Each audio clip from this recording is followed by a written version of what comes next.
Bonjour, bonjour. Alors, je pense que je suis en direct. Coucou les filles. On va attendre un petit peu. Il n'est pas encore tout à fait 19h. Je suis un petit peu en avance. Ah, coucou Nadia. Je vois que Nadia est là.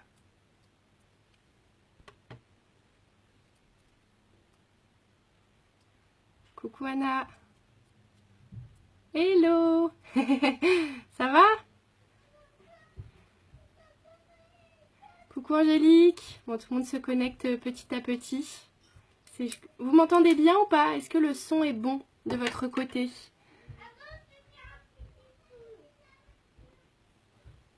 Alors, est-ce que le son ça va de votre côté ou pas?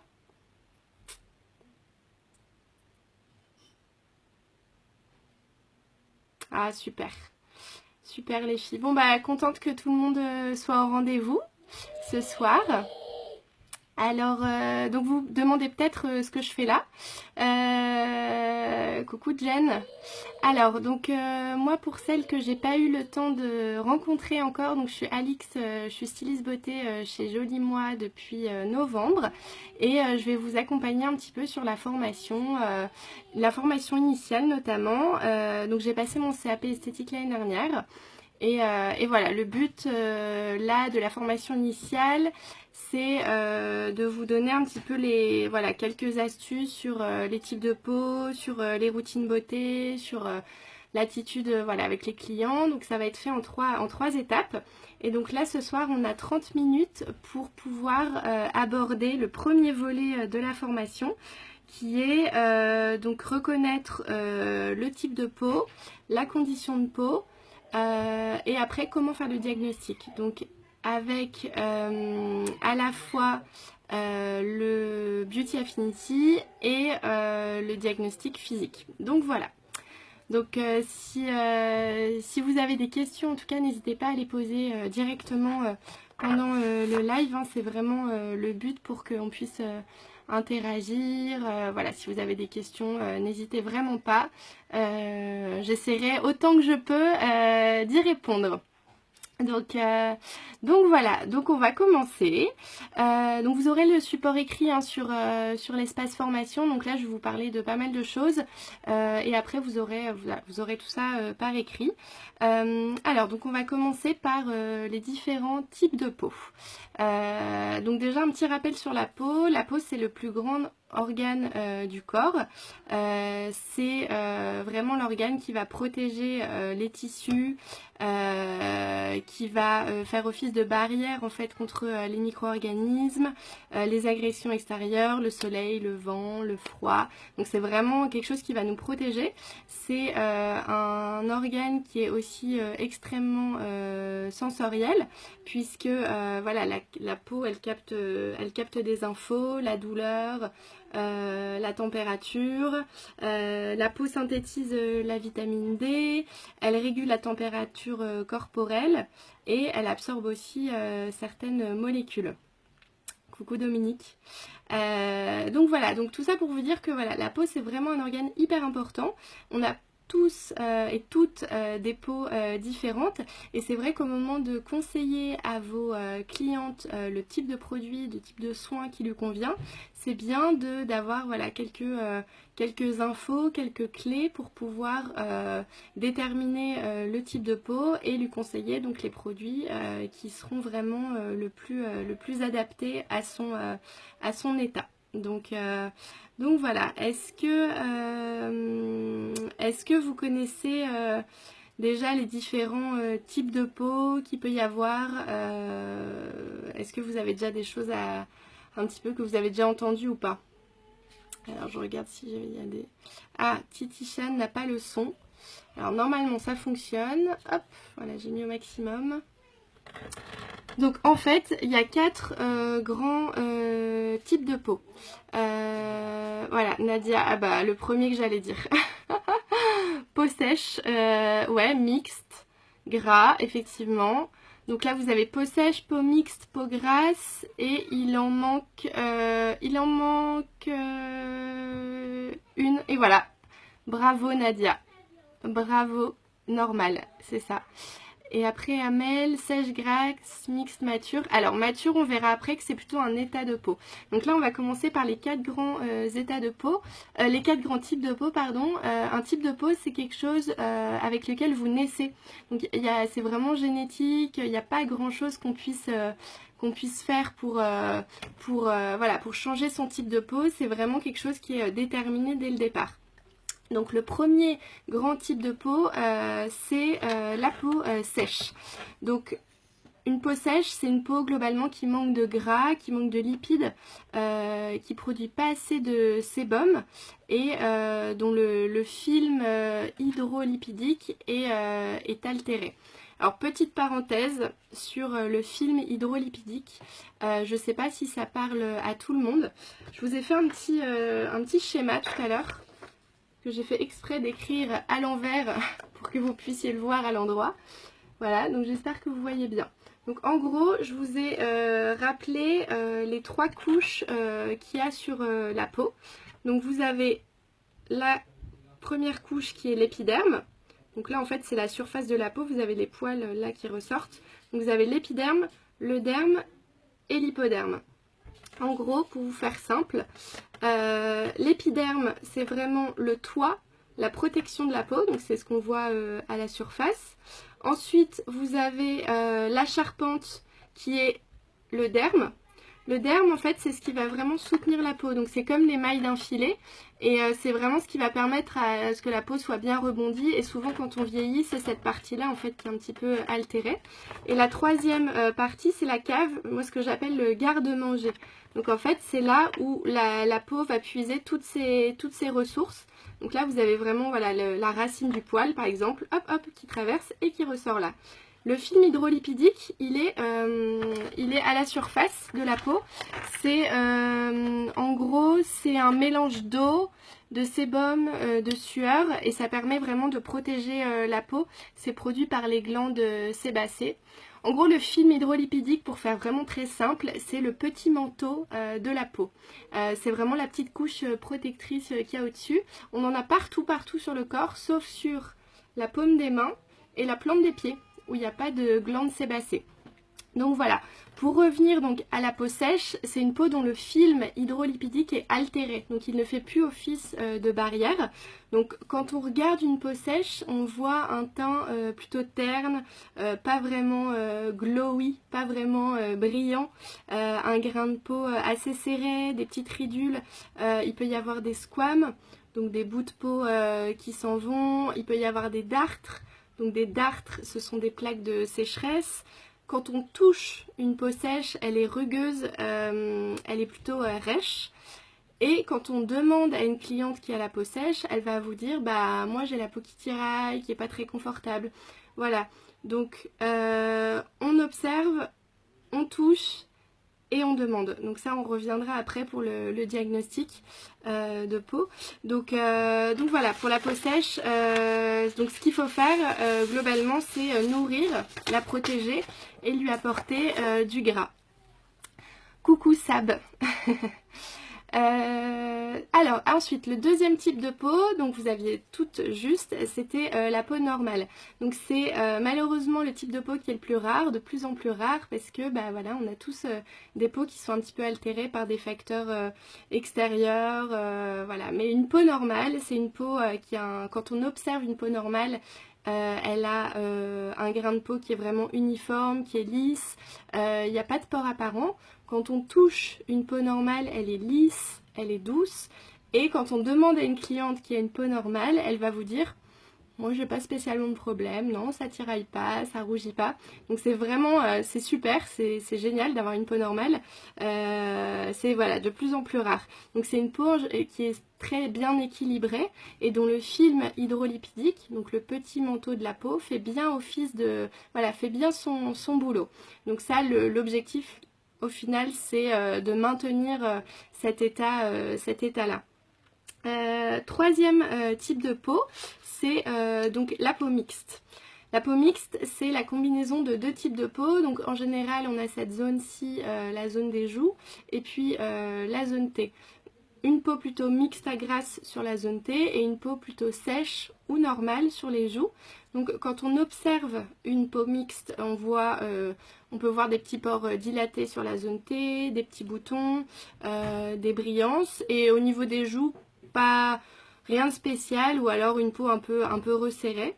Quand on touche une peau mixte, on va avoir plutôt une sensation un peu de gras sur la zone T et une sensation plutôt sèche ou normale sur les joues.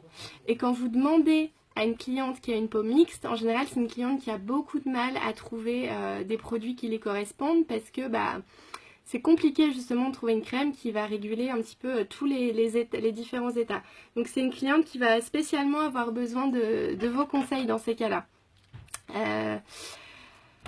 À faire, donc en gros, ce qu'il faut faire pour une peau mixte, c'est vraiment équilibrer les différentes zones et respecter au final la fragilité du film hydrolipidique. C'est souvent une peau qui est quand même aussi sensible. Donc voilà. Quatrième type de peau, c'est donc la peau grasse. La peau grasse, elle peut avoir différentes causes. Ça peut être hormonal. On a souvent la peau plus grasse en étant plus jeune. On produit beaucoup de sébum. Il y a un film qui est un petit peu déséquilibré. Ce qu'on observe en général, c'est des pores qui sont très dilatés, un teint qui est plutôt brouillé, pas mal d'imperfections, des comédons, des points noirs, une peau qui peut faire un petit peu même comme voilà, de la peau d'orange, des brillances. Quand on touche une peau grasse, on va sentir en fait que le grain de peau il n'est pas très régulier. On va sentir une peau un peu épaisse, un peu granuleuse. Voilà. C'est une peau qui n'est pas évidente à traiter, mais voilà, en respectant des bonnes quelques petites règles et en la nettoyant pas trop, on peut arriver à quelque chose de pas mal. Quand vous demandez à une cliente qui a une peau grasse, elle va vous... En général, c'est un sujet qui est un petit peu compliqué. Voilà, avoir des problèmes de peau, c'est pas forcément très agréable. Et de manière générale, hein, même que ce soit pour tous les types de peau, le diagnostic il doit toujours être fait de manière positive. C'est-à-dire que vous pouvez évidemment souligner les choses que vous voyez qui ne sont pas forcément géniales, des boutons, voilà, des petits bouts de peau morte. Mais il faut toujours essayer aussi de souligner l'aspect positif. Une peau sèche, ok, elle est sèche, mais du coup les pores sont hyper resserrés, le grain de peau est plutôt pas mal. Une peau grasse, certes elle est grasse, mais du coup elle va beaucoup moins marquer avec le temps. Donc voilà, essayez de toujours un peu contrebalancer pour pas que ça ait l'air trop anxiogène et que ce soit trop négatif par rapport à votre cliente. Voilà, donc si vous avez des questions pendant le live, n'hésitez pas à les poser en direct. Hein. Donc voilà, globalement les 4 grands... Alors, la différence entre une peau sèche et une peau déshydratée, j'y viens justement, effectivement c'est une très bonne question parce que c'est souvent quelque chose qu'on a du mal à différencier. Donc la peau sèche c'est vraiment un type de peau. On est avec une peau sèche. La peau déshydratée ça va être une condition de peau. Donc voilà, là on a vu les 4 grands types de peau, donc sec, sèche, normale, mixte et grasse. Et maintenant je vais vous expliquer les conditions de peau. Donc les conditions de peau c'est des conditions qui sont temporaires, qui peuvent être liées à des facteurs externes, internes, voilà, si on a trop mangé, si on n'a pas assez dormi, si on a pris trop de soleil, voilà. Angélique, voilà, elle a déjà donné la réponse, effectivement, c'est qu'une peau sèche manque de gras et une peau déshydratée manque d'eau. Une peau sèche, en fait, elle a faim, elle a très faim.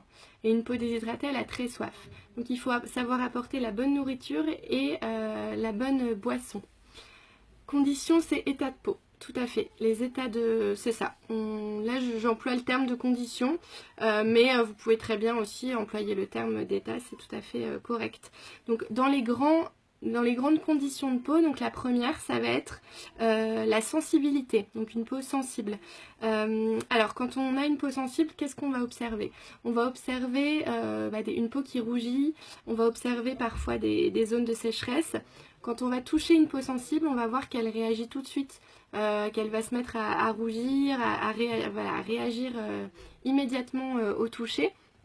Et quand on demande à une cliente qui a une peau sensible, en général, elle va vous dire qu'elle a une peau qui réagit beaucoup en changement de température, que voilà, que si elle boit un petit verre de vin de trop, voilà, elle commence à avoir les joues hyper rouges, ça picote, ça gratte, ça démange. Donc ça, c'est voilà, c'est typiquement une peau qui est sensibilisée. Donc ça peut être par voilà le mode de vie. Le fait de fumer, de boire, de manger épicé, des conditions climatiques difficiles, beaucoup de froid, du stress ou même des produits cosmétiques pas adaptés. Nadia qui dit c'est affreux. Non, c'est pas affreux, mais c'est en tout cas c'est quelque chose qui peut être sur lequel on peut travailler. Donc des produits pas adaptés, ça peut être aussi quelqu'un qui utilise un produit cosmétique hyper abrasif, hyper fort, alors qu'elle a une peau plutôt fine et que du coup au fur et à mesure ça va sensibiliser. Donc il y a forcément voilà, des moyens de désensibiliser tout ça. Et en fait l'idée c'est vraiment de voilà, d'apaiser et de renforcer la barrière protectrice de la peau. Bonjour Sabrina. Alors ensuite la deuxième condition de peau, donc c'est la peau déshydratée. Donc on en revient à la question quelle est la différence entre la peau sèche et la peau déshydratée. Donc effectivement la peau déshydratée manque d'eau, la peau sèche manque de gras. Et on va pas observer exactement les mêmes choses sur une peau déshydratée et sur une peau sèche. Sachant que quand même 99% des gens ont la peau déshydratée. Donc c'est quelque chose qui est quand même très commun actuellement. Donc quand on regarde une peau déshydratée, on va revoir une peau qui est en général assez fine, c'est plutôt le cas des peaux fines, qui a un aspect un peu parcheminé. Donc voilà, où il y a des stries qui se font facilement, des petites rides qui peuvent disparaître dès qu'on applique une crème hydratante. Il peut y avoir un petit peu de coupe rose, donc c'est des petites taches rouges. Il peut aussi y avoir des squames, donc un peu de peau qui pèle. Quand on touche une peau déshydratée, ça va être une peau qui va se froisser facilement, donc qui va marquer en fait un petit peu quand vous allez la toucher.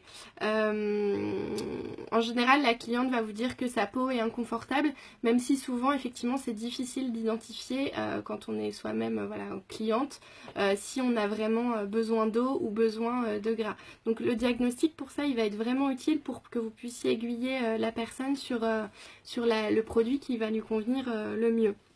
Donc la déshydratation, elle peut venir de plusieurs facteurs. Ça peut être que la personne ne boit pas assez d'eau. Tout simplement, ça peut être déjà un des premiers conseils à donner, parce que l'hydratation de la peau passe effectivement par la cosmétique, mais aussi par l'intérieur. Donc quelqu'un qui ne boit pas d'eau du tout, effectivement, il aura tendance à avoir une peau complètement déshydratée. Ça peut être l'alcool déshydrate beaucoup, le tabac, le café, le soleil, la clim, le calcaire. Voilà, donc ça c'est des choses auxquelles on ne peut pas faire grand chose. Donc déjà boire beaucoup d'eau et ensuite utiliser une crème qui va apporter de l'eau peut effectivement améliorer les choses. Et oui Amel, tout à fait, parfois on a la peau qui gratte, c'est typiquement ce genre de sensation, souvent après une douche aussi quand l'eau est très calcaire. Donc voilà, pour la deuxième condition de peau, donc on a déjà vu la peau sensible et la peau déshydratée. Et la troisième, c'est le vieillissement cutané. Donc c'est un état un petit peu général qui va englober du coup pas mal de choses liées tout simplement au vieillissement naturel, normal de la peau. Donc ça peut être, on peut observer des rides, on peut observer des taches, on peut observer un peu de relâchement au niveau de l'ovale du visage. On voit que la peau perd un peu de fermeté. Quand on touche une peau relâchée, on va voir en fait qu'elle manque de tonicité, que voilà, on fait comme ça et en fait la peau ne revient pas forcément en place. Ça se voit assez facilement. Et je sais pas si vous vous souvenez, mais tout à l'heure on avait vu ça, les couches. Et donc là, vous voyez que c'est vraiment l'histoire de la charpente. La charpente, c'est ce qui va tenir les murs. C'est ici, c'est le derme. Et en fait, avec le vieillissement, les mailles du filet qui sont bien tendues quand on est jeune commencent à se relâcher. Il y a moins de production voilà, de toutes ces fibroblastes, tout ce qui va permettre de maintenir en fait les tissus va se relâcher. Donc c'est quelque chose qui est complètement normal, hein, complètement naturel. Donc ce qu'on va chercher à faire pour une peau comme ça, c'est de maintenir l'élasticité, la souplesse en la massant et en utilisant des produits donc adaptés aux peaux matures.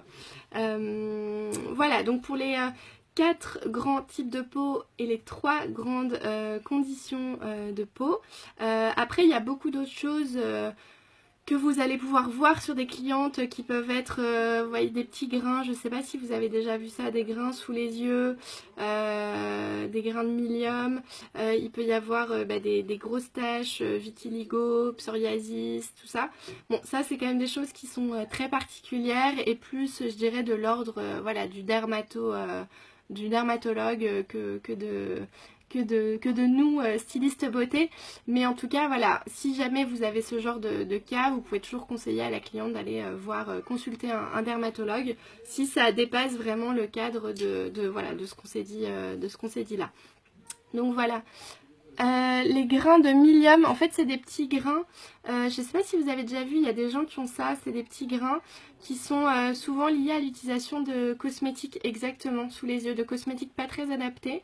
Alors ça part tout seul, mais souvent en fait ce qu'on peut faire tout simplement c'est d'aller chez le dermato qui va ça va être un peu dégoûtant, qui va les raser en fait, qui va passer une petite lame et les enlever. Ça c'est assez fréquent, peut-être que vous aurez l'occasion d'en voir, donc c'est pas grave du tout. C'est souvent voilà, des gens qui utilisent des crèmes un peu trop riches et pas très adaptées. Donc d'où aussi l'utilité d'utiliser une crème spécifique pour le contour des yeux. On aura l'occasion d'en reparler. Donc voilà, donc tout ça pour vous amener du coup au diagnostic. Donc l'idée vraiment c'est d'arriver à faire un diagnostic qui soit le plus précis possible, mais aussi voilà, qui soit pas trop négatif par rapport à votre cliente. Donc avec Jolie Moi, on a un super outil, le premier qui est Beauty Affinity pour faire le diagnostic. Donc ça va vous permettre déjà d'en savoir pas mal sur votre cliente par rapport à son âge, par rapport à ses préoccupations beauté, à ses problématiques, à ses préférences. À ses couleurs, sa carnation, etc. Ce sera jamais vraiment aussi... vous n'aurez pas encore vu la personne en direct avant par exemple de faire une beauty party, mais le fait de regarder les résultats du Beauty Affinity de vos futures clientes va vous permettre déjà d'avoir une petite idée de ce qu'elles recherchent. Et ce diagnostic, donc ce premier diagnostic je dirais virtuel, va être complété par le diagnostic physique que vous allez faire. Et ça c'est vraiment quelque chose d'important à faire, tout en ayant effectivement une hygiène irréprochable, c'est-à-dire de bien vous laver les mains avant de le faire, de demander à la cliente déjà si elle est d'accord, de la prévenir de ce que vous allez faire, et voilà, toujours dans une attitude très positive, facilement pour que vous reteniez les étapes d'un diagnostic physique. Il y en a 3. Il y a demander, observer et toucher. Donc quand je vous ai un petit peu détaillé les différents types de peau, voilà, à chaque fois on a observé, on a touché et on a demandé. Donc c'est vraiment 3 étapes qui peuvent être suivies facilement. Donc demandez, vous pouvez poser toutes les questions à vos clientes sur quel type de produit vous utilisez, quelle est votre routine beauté, quelles sont vos habitudes. Par exemple, vous avez une cliente qui vous dit qu'elle se démaquille jamais. Et ça va peut-être vous aider et qu'elle a pas mal d'imperfections sur le visage, ça va peut-être vous aiguiller sur peut-être déjà lui proposer un nettoyant pour améliorer les choses. Donc déjà en laissant les gens s'exprimer et vous raconter un petit peu leur histoire beauté, je dirais, ça peut vraiment vous donner pas mal de pistes pour la suite. Ensuite, donc vous allez observer, la peau tout simplement. Donc en vous mettant pas trop près non plus, mais suffisamment pour que vous puissiez bien voir. Voilà, donc vous allez observer, vous allez, ce qu'on a vu tout à l'heure, est-ce que la peau elle a l'air grasse, est-ce qu'elle a l'air rêche, est-ce que les grains de peau, est-ce que vous voyez les pores, est-ce que vous pouvez voir des points noirs, voilà, tout ce genre de choses. Et la troisième étape, c'est de toucher. Donc toucher la peau, il y a trois gestes que vous pouvez faire qui sont vraiment pas très compliqués. Donc vous prenez votre index comme ça et vous allez en fait tout simplement toucher les différentes zones. Donc vous pouvez commencer par la zone T comme ça et après toucher un petit peu ici. Et ça va vous permettre d'apprécier la qualité de la texture de la peau. Donc est-ce qu'elle est douce? Est-ce qu'elle est douce? Est-ce qu'elle est rêche? Est-ce qu'elle est granuleuse? Est-ce qu'il y a du sébum? Donc si vous avez un petit peu de sébum sur le doigt, c'est qu'il y a une production un petit peu importante de sébum. Donc ça va vous permettre, voilà, après l'aspect visuel, de vraiment avoir un vrai premier contact avec la peau de votre cliente. Et le troisième mouvement, c'est... le deuxième mouvement, c'est... donc vous prenez vos deux doigts comme ça, le pouce et l'index, vous faites un gros pincement comme ça. Comme ça. Et là, vous allez voir s'il y a des stries qui se font. Des stries, voilà, qui peuvent être les signes d'une peau déshydratée, une peau qui marque facilement. Voilà, donc ça vous donne déjà une deuxième indication. Et la troisième, c'est tout simplement de prendre le menton comme ça et de voir, en pinçant hop, rapidement comme ça, de voir si la peau revient en place. Ça va vous indiquer l'état de tonicité de la peau, donc l'état de maturité de la peau de votre cliente. Donc si vous avez une peau qui revient vraiment tout de suite en place, vous avez affaire à une peau plutôt jeune, et voilà. Et après, plus on avance en âge, effectivement, plus la peau a tendance à se relâcher. Prenez plutôt cette zone-là, parce que c'est en général là que vous voyez les premiers signes. Donc ça peut être aussi, tout en étant positif toujours, peut-être d'aiguiller votre cliente sur voilà, si vous voyez qu'elle a un visage plutôt ferme et que là vous commencez à sentir que ça se détend pas mal, ça peut être voilà, une première piste de réflexion pour la suite. Donc voilà, je sais pas, moi je vous ai dit un petit peu tout ce que j'avais envie de vous dire sur ce sujet-là. Je sais pas si vous avez des questions, n'hésitez pas à les poser en direct. Donc voilà, on a vu les 4 grands types de peau. Donc, alors on va reprendre très rapidement pour faire un petit récap. Donc la peau sèche, la peau normale, la peau mixte et la peau grasse. Ensuite, on a vu les 3 grandes conditions de peau, donc les états temporaires, donc la sensibilité, la déshydratation et je relis mes notes en même temps, et le vieillissement cutané. Et ensuite on a vu un petit peu comment faire le diagnostic, donc avec le Beauty Affinity et en physique. Donc en physique, on demande, on observe et on touche. Et voilà, tout ça devrait vous permettre de pouvoir conseiller au mieux vos clientes. En tout cas, j'espère que ça vous sera utile par la suite. Je ne sais pas s'il y a quelques questions avant qu'on termine. Je vous laisse 2-3 minutes. Alors, Angélique, ouais, une peau réactive, complètement. C'est une peau qui peut être classée en sensible. Effectivement, ça peut être une condition temporaire. Il faut voir, en fait, après ce qu'il faut arriver à déterminer, c'est d'où vient la réactivité. Mais voilà, c'est complètement ça, ouais. Une peau réactive, c'est une peau sensible. Bah, je vous en prie, hein, merci à vous d'avoir assisté au live, et pour celles qui le regardent en replay, vous pourrez toujours poser des questions par la suite. Voilà, bah, je vous souhaite une bonne soirée et un bon jour férié demain. Bon courage pour celles qui travaillent, je pense qu'il y en a qui travaillent aussi, donc courage à tout le monde. Est-ce qu'on peut avoir un support écrit et visuel? Bien sûr, ce sera fait, ce sera disponible sur votre espace formation. Oui, Sabrina, tout à fait, pour ta beauty party de demain. Écoute, j'espère que ça te sera utile et que tu pourras déjà mettre en pratique le diagnostic, l'observation et toucher un petit peu voilà, les clientes pour que ça t'aide. Bon bah les filles, s'il n'y a pas de questions, je vais vous laisser. Je vous souhaite une très très bonne soirée, une très très bonne journée. Gros bisous à toutes. Salut, salut.